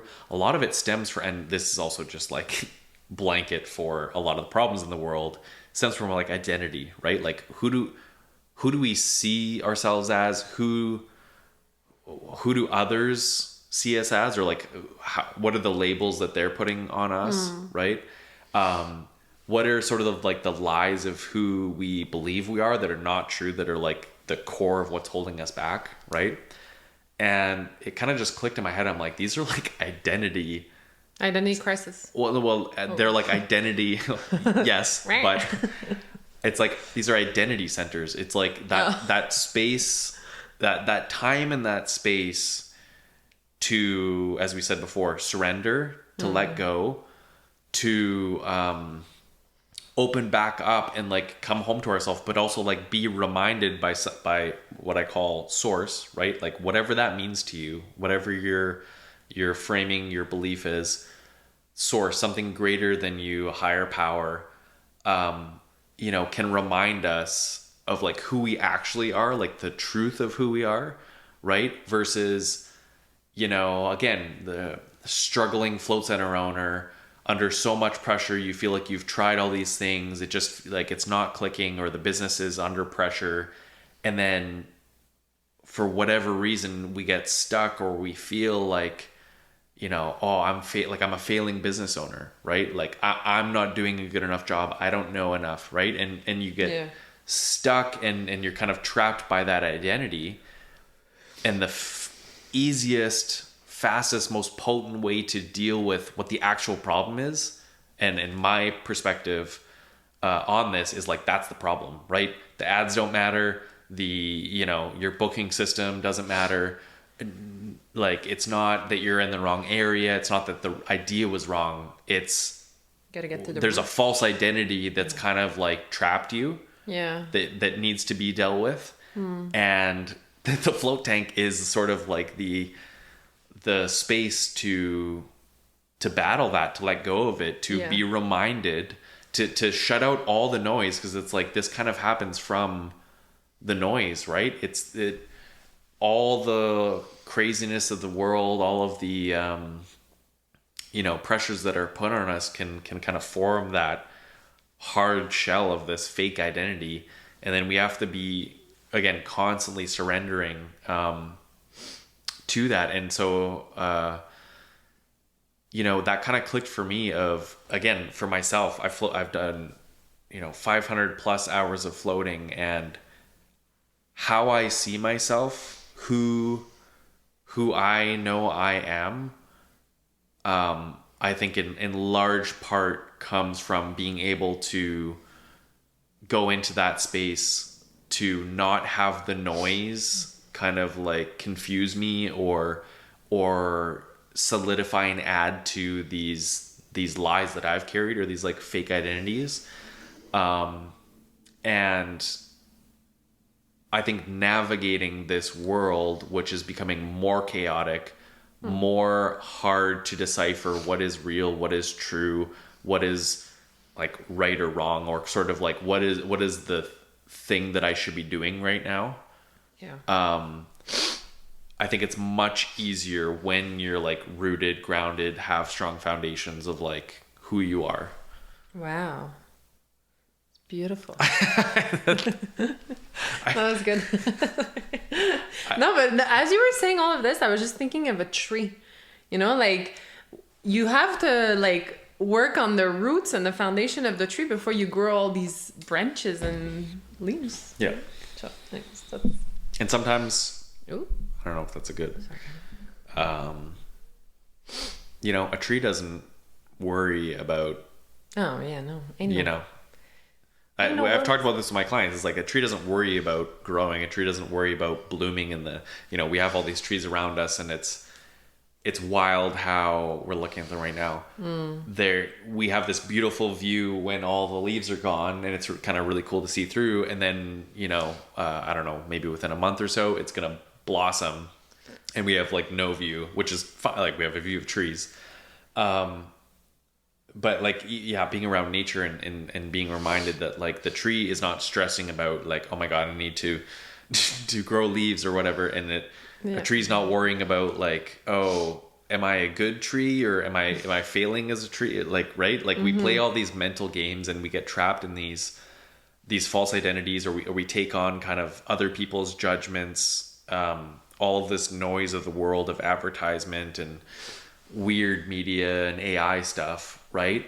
And humans are complex creatures. Yeah, but it's again the simple act of just giving ourselves the space away from all that, surrendering and not carrying all of it, letting it go, and just being reminded of like who you really are. And I think like, especially, you know, if you own a float center, being reminded that like you've been kind of gifted this path, you've been led on this path, there's a reason for this, there's a very deep why, and to remember that you're not doing it all on your own, that you're supported, right? Like that in the very first place you were led, you were supported. I've heard this time and time again, and that did not change, you know, after you built the space or in the middle of your space or whatever.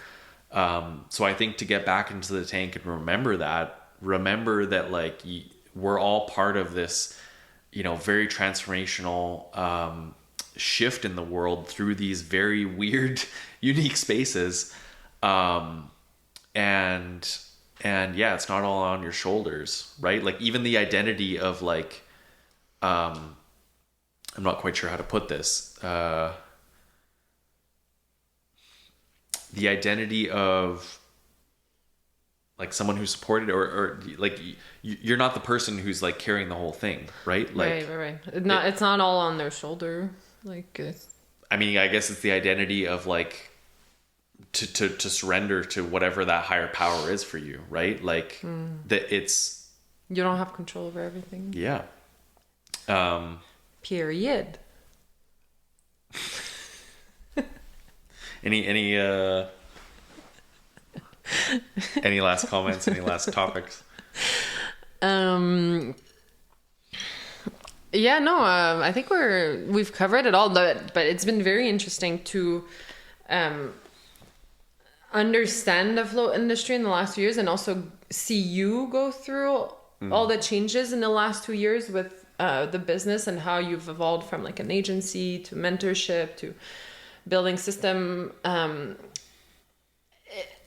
It's been beautiful to see how much you care for the industry, how much you care for floating. It's incredible. Like I'm so grateful for that. I'm grateful, obviously, that we met, but I'm also so grateful that you brought floating into my life, because it's such an amazing tool. And I'm excited to get our float tank so I can float more regularly. And yeah, we'll document the whole thing, and I don't think it will be the last episode that we do together. And I'm excited to, you know, see where this grows to. Mm-hmm.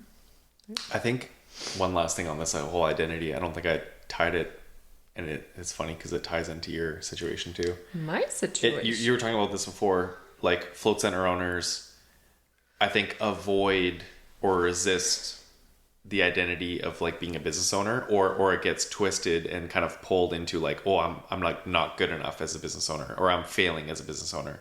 Right.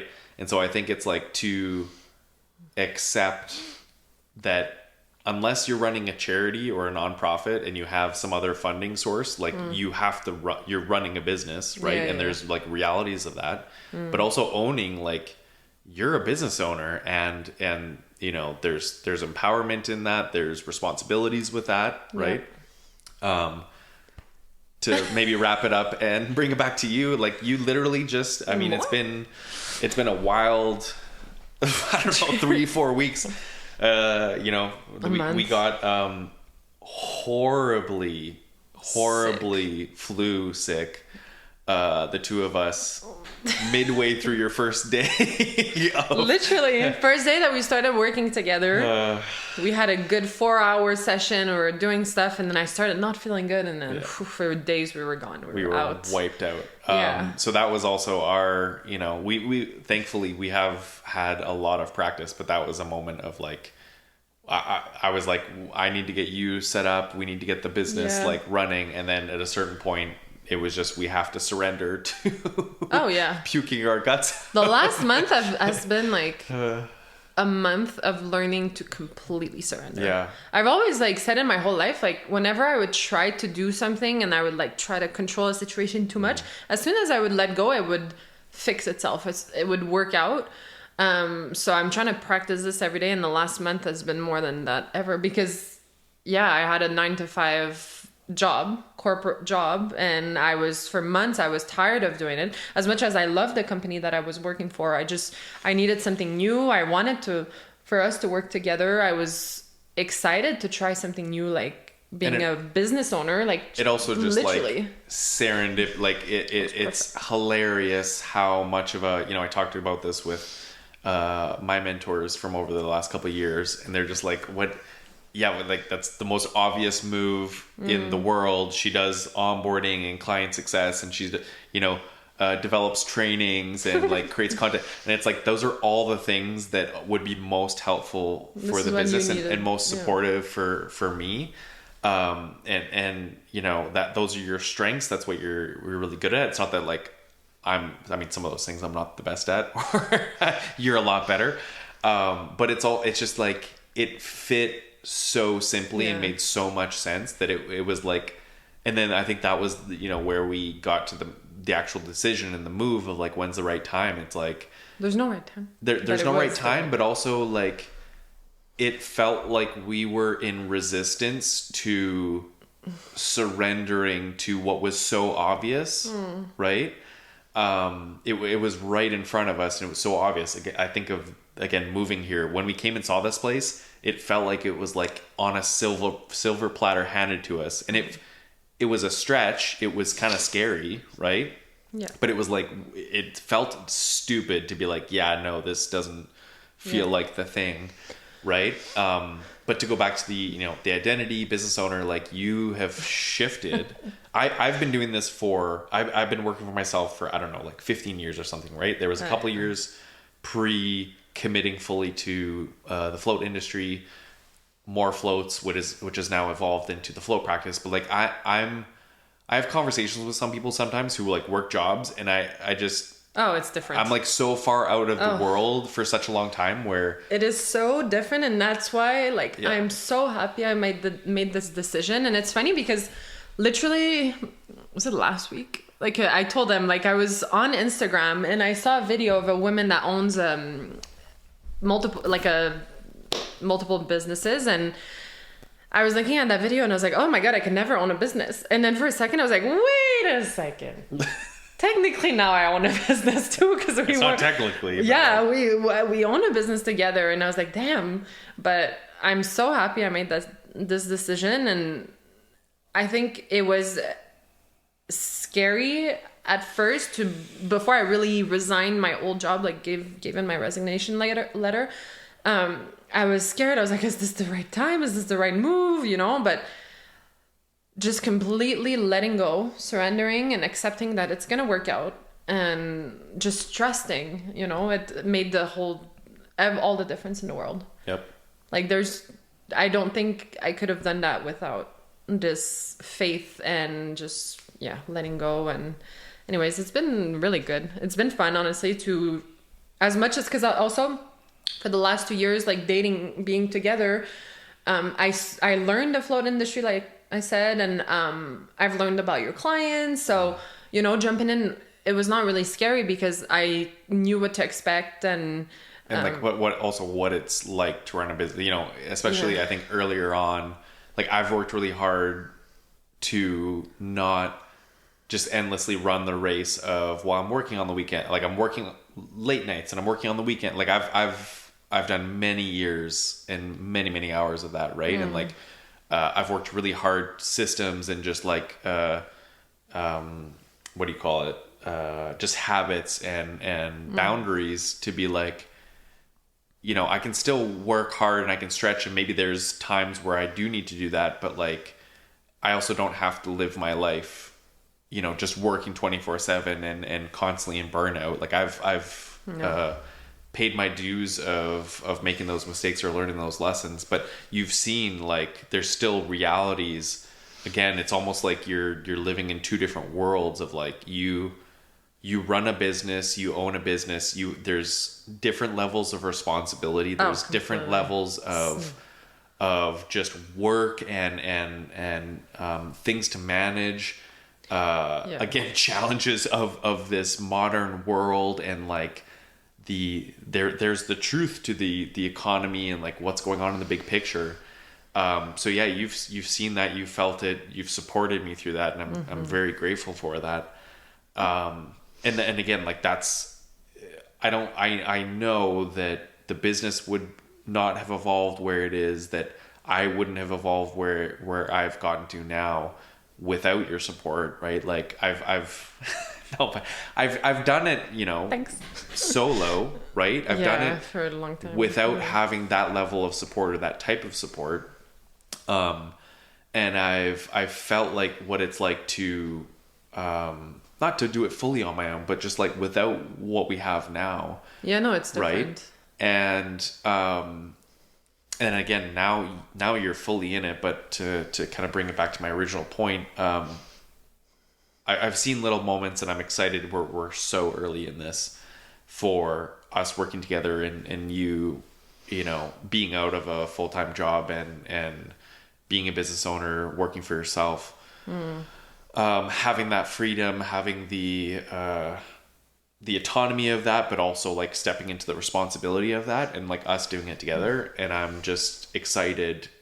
And again, I see this with my clients where like you, Angela, I'll give her flowers. Shout right out. At the end here. Yeah, no, she put words to it so beautifully, where it was like she felt like she was moving from being owned by the business to now being the business owner, right? And again, like that's well said. That's like the identity shift of, you can kind of, and this was me in the agency. I built myself a business that I was kind of trapped in, that I hated. It was working really well. It was getting results for people. It made good money, and at the same time, I was built myself a job that I didn't love. It wasn't aligned with my true best gifts and how I could serve. And then I saw how there was a much, at least like one step of how, you know, I could serve in a much greater way. There was a greater need somewhere else.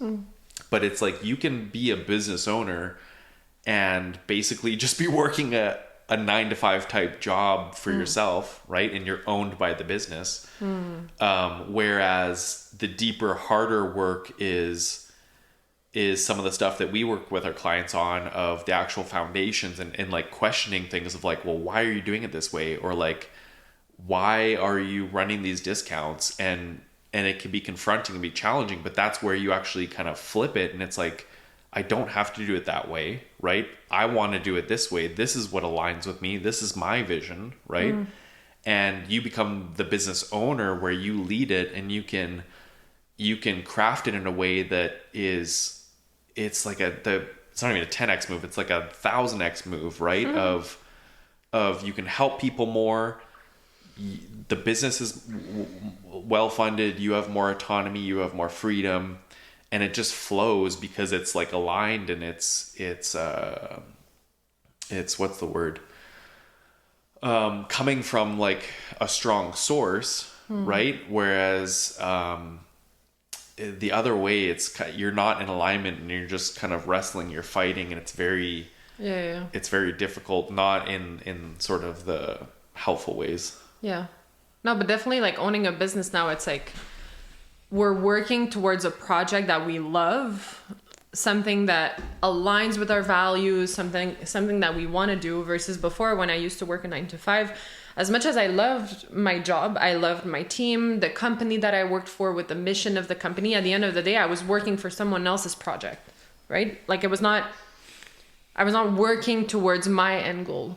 So I think this is a big shift that I appreciate, is just being able to choose that, you know what, this is our thing, this is our project, and we're working towards this as a team. And it's exciting. Yeah, it's been really good. Okay, any last I feel like I've said my piece. Wow. Yeah, I agree, me too. No, I'm really happy with this. I'm glad we did this. We'll document our 30-day float challenge for sure. It's going to be really exciting. We can maybe do another episode after the 30-day float challenge and share our experience with that specifically. And also having it at home, like just floating. It's going to be easy. So yeah, it's been really fun. I've never done a podcast, so what's next? You don't know how to wrap it up? Thank you for listening. Subscribe, comment. I don't know. Yeah, I mean, just follow along, subscribe. And this is our second one. We're just going to continue to, I think, what feels right. Like, we're not really on a schedule. It's just based on as things come up, as inspiration strikes. But we want to share. I feel very convicted, and I think you more and more. It was cool to see you speaking to these things, but there's some very core philosophical aspects of what we have uncovered, like through the float practice itself, being in the tank, through working very, very in depth with float center owners, like personally, and then also obviously within their business, that we haven't really heard anywhere else, right? That the more that we're sharing it, it's really resonating with people, and I think we're convicted to, and I'm starting to see more and more. Again, the last podcast we talked about this.